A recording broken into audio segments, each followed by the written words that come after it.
Shalom Aleichem. Hoje vamos falar sobre algumas palavras hebraicas. A palavra em questão hoje é o nome Yaakov. O que significa este nome? O nome Yaakov foi traduzido por Jacó em nossas Bíblias. E segundo a tradição cristã, ele significa suplantador, enganador, trapaceiro. E algo interessante acontece, pois isso é dito e pregado nos púlpitos e ensinado nos seminários em todo o território nacional e até fora do Brasil.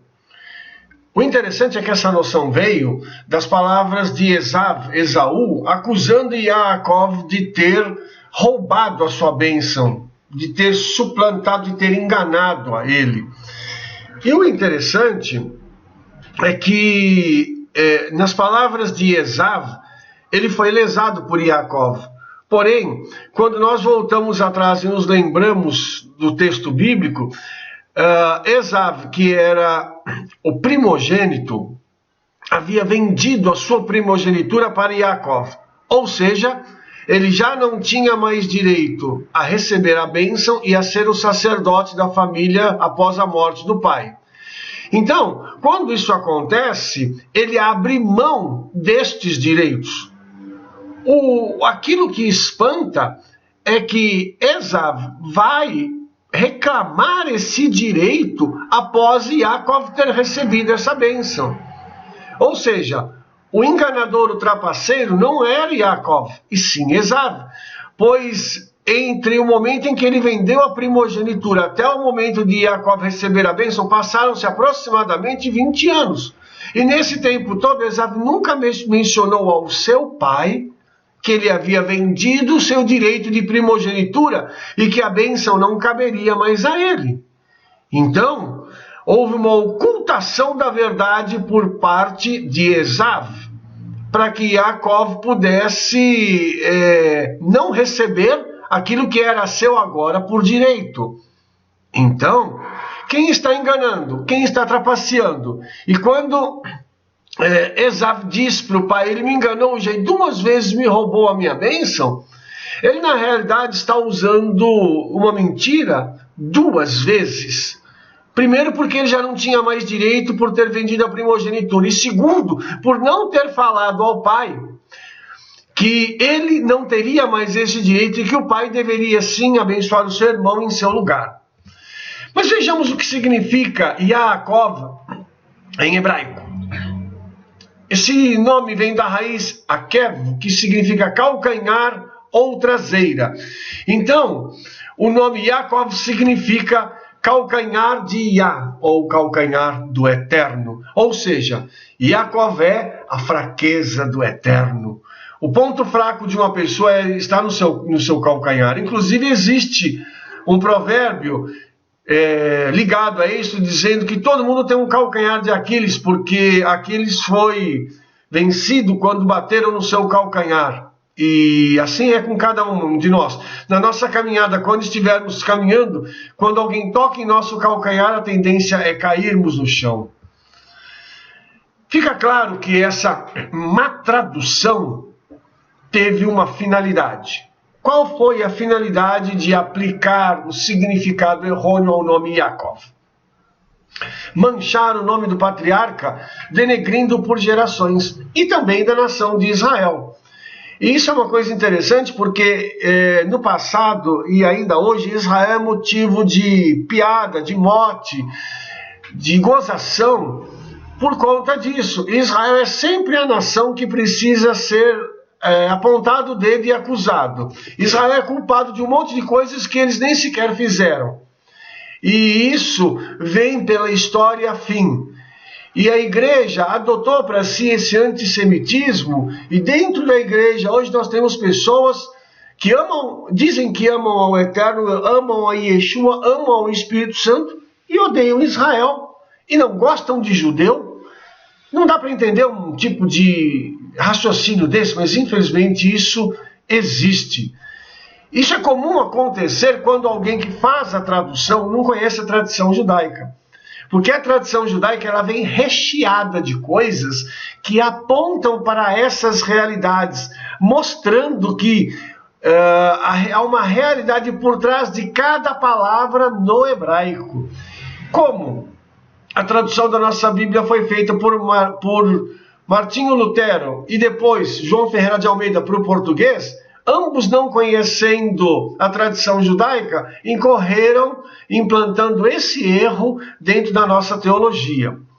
Então vejamos o seguinte: Yaakov, ele foi o progenitor das 12 tribos de Israel, o pai de toda uma nação. A pergunta é, poderia ser esse homem, o pai da nação de Israel, um enganador, um suplantador do povo que o Eterno diz ter escolhido? Ele era um homem preocupado com o estudo da Torá, era um homem que se empenhava em conhecer a tradição de seus pais. Será que esse homem poderia ser tido como um enganador, como um suplantador, como aquele que passa a perna nos outros? Seu nome é mudado para Israel. Lembra da ocasião? A ocasião foi quando ele, voltando para casa, depois de sair da casa de Labão, com suas esposas, com seus filhos, ele tem um encontro com o Eterno. E ali o Eterno toca nele, na juntura da sua coxa, e tem o seu nome mudado para Israel. Israel significa aquele que luta com El e prevalece. Um homem que num embate físico com aquele ser celestial que se materializou, prevalece. Esse não é um homem comum, não pode ser tido como um enganador, um suplantador. Misericórdia, de onde veio essa noção tão esdrúxula? Quem foi Yaakov? Agora Israel. Ele foi um lutador, um homem honesto, temente aos céus, homem fiel, e aquele que carregou em si a bênção do sucesso. Vamos parar para pensar um pouquinho, para que nós possamos terminar esse raciocínio. Um homem com essas qualidades, e um homem que saiu da casa de seu pai sem um tostão e voltou milionário, será que ele ganhou todo esse dinheiro enganando os outros? Será que ele roubou? Será que ele fez algo errado para que ele pudesse enriquecer? Infelizmente, essa é uma noção que até hoje é imposta sobre os judeus. Eu ainda ouço pessoas dizerem que os judeus são ladrões. E isso é uma coisa impressionante. Porque na realidade nós somos o povo que carrega a bênção do sucesso sobre nós. Então, antes de falarmos sobre Yaakov e imprimirmos a eles e à nação de Israel uma noção errada, vamos entender quem ele foi na realidade e quem é Israel hoje. Uma nação cujo pai foi um homem abençoado, foi um guerreiro, foi um homem temente aos céus, um homem que, quando estava para ir para o Egito, para encontrar com seu filho Yosef, manda seu outro filho Yehudá e diz para ele: vá para Goshen e estabeleça casas de ensino, casas de estudo, ou seja, ele estava preocupado que houvesse um Beit HaMidrash, ou seja, um local de estudos, uma casa de estudos. Para quê, irmãos? Para que eles pudessem continuar estudando a Torá, mesmo estando no Egito. A partir desse momento, espero que a nossa concepção sobre Yaakov possa mudar e que possamos entender quem foi esse homem maravilhoso, esse grande guerreiro e esse homem de sucesso, que fez com que um enganador, que era Labão, que tentou enganá-lo por 10 vezes, mudando o seu salário, ficasse numa condição inferior à dele, porque ele carregou sempre a bênção do Eterno. E depois, o seu filho Yosef, onde andou, carregou a bênção após si. Ou seja, os seus filhos, os filhos de Yaakov, sempre foram um padrão de sucesso e vitória.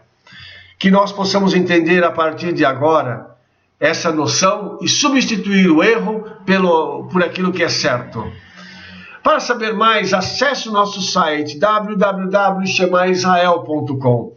Shema Israel, a sua conexão com o judaísmo messiânico no Brasil. Shalom, shalom, leitraot.